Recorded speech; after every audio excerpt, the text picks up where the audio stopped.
não foi só um clássico. Foi a noite em que Neymar entrou em campo sabendo que cada lance seria lido pela seleção. Depois de ser poupado antes, ele encarou o Corinthians sob o olhar direto da comissão de Ancelotti, a horas da convocação. O empate por 1-1 não encerrou o debate. Abriu outro, mais incômodo e mais interessante. O técnico viu apenas um jogo travado ou enxergou sinais do jogador que ainda pode mudar partidas grandes? A partir do contexto do clássico, das reações e do momento da lista, a história real começa aqui. E a resposta talvez esteja onde quase ninguém olhou. Por quê? Em jogo assim, atuação e leitura de cenário não pesam igual. Antes de aprofundarmos, se inscreva no canal e diga nos comentários de onde você está nos assistindo agora. Vou ler todos. E uma coisa que muita gente me pergunta: como esses vídeos de notícias são criados? Foi com vídeos simples assim que vários canais conseguiram monetização no YouTube. Se você quiser aprender como criar canais nesse formato, deixei um e-book no comentário fixado. É só acessar o link para entender como funciona.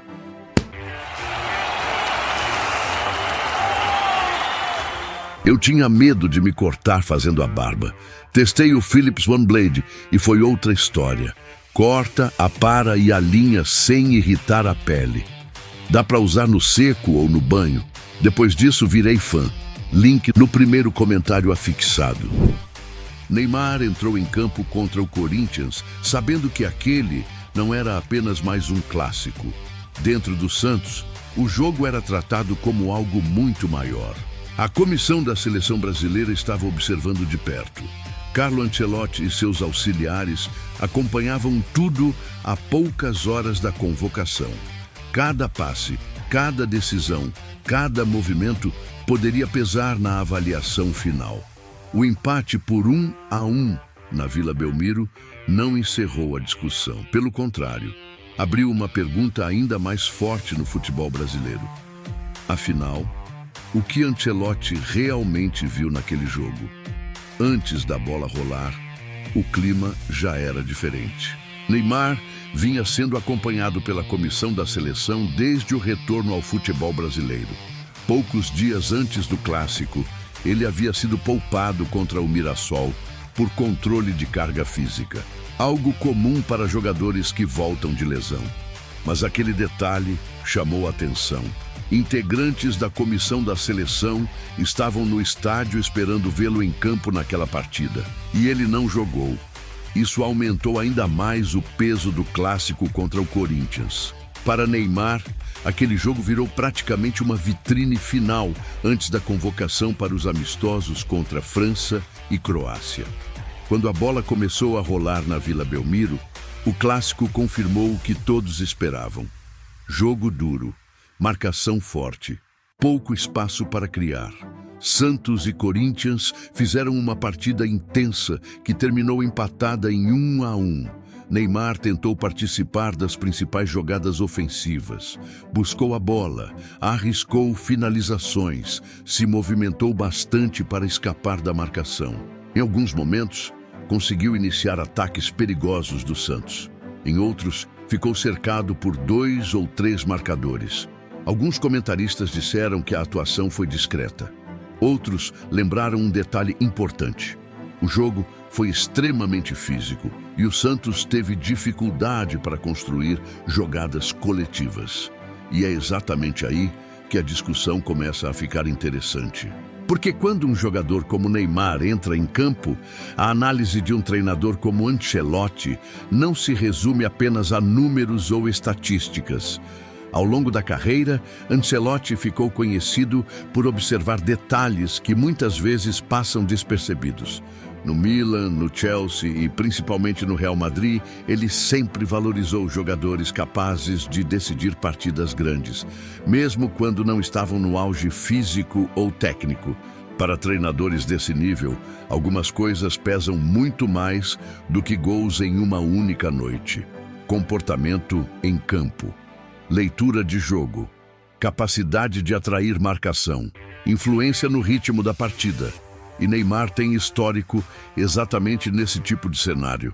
Ao longo de mais de uma década defendendo a seleção brasileira, construiu momentos decisivos em jogos importantes.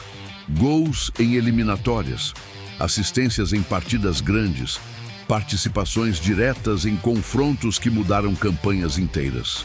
Por isso, a análise daquele clássico vai muito além do placar final. O empate por 1-1 é apenas o ponto visível da história. O que realmente interessa para a comissão da seleção são os sinais que aparecem dentro do jogo. Como o jogador se movimenta, como reage sob pressão, como participa quando o jogo fica travado. E existe um detalhe que torna tudo ainda mais interessante. O clássico aconteceu exatamente na véspera da convocação da seleção brasileira. Cada lance de Neymar foi observado dentro de um contexto muito maior do que apenas o campeonato nacional. Não era apenas um jogador tentando ajudar seu time em um clássico regional. Era um atleta tentando mostrar que ainda pode ter impacto no próximo ciclo da seleção. Nesse cenário, a pergunta que começa a circular nos bastidores do futebol brasileiro muda completamente de direção. Não é apenas se Neymar jogou bem ou mal. A pergunta real é outra. Como um treinador como Ancelotti interpreta um jogador desse nível em um momento decisivo do calendário da seleção? Porque no futebol de seleções, experiência costuma ter peso enorme. Jogadores que já viveram grandes jogos sabem lidar melhor com pressão, sabem interpretar momentos críticos da partida, sabem quando acelerar ou controlar o ritmo do jogo. Neymar continua sendo o maior artilheiro da história da seleção brasileira em jogos oficiais. Esse tipo de marca não aparece por acaso. Ela é construída ao longo de muitos anos, em partidas importantes, sob enorme expectativa da torcida e da imprensa. E é exatamente esse tipo de trajetória que técnicos experientes levam em consideração quando precisam montar uma lista para jogos importantes. Agora o futebol brasileiro aguarda a resposta. A convocação para os amistosos contra a França e Croácia será anunciada em breve. E quando a lista aparecer, muita gente vai lembrar daquele clássico na Vila Belmiro. Porque naquela noite, Neymar não estava disputando apenas um clássico contra o Corinthians. Ele estava sendo observado.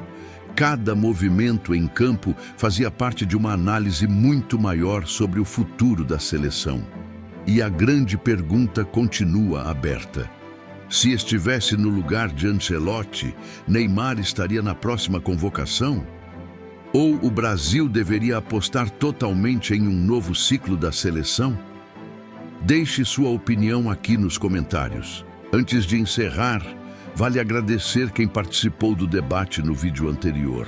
João Bosco trouxe uma lembrança interessante ao citar o caso do Zico, que acabou indo para a Copa mesmo sem estar na melhor condição física, e isso gerou uma discussão enorme na época sobre vagas na seleção.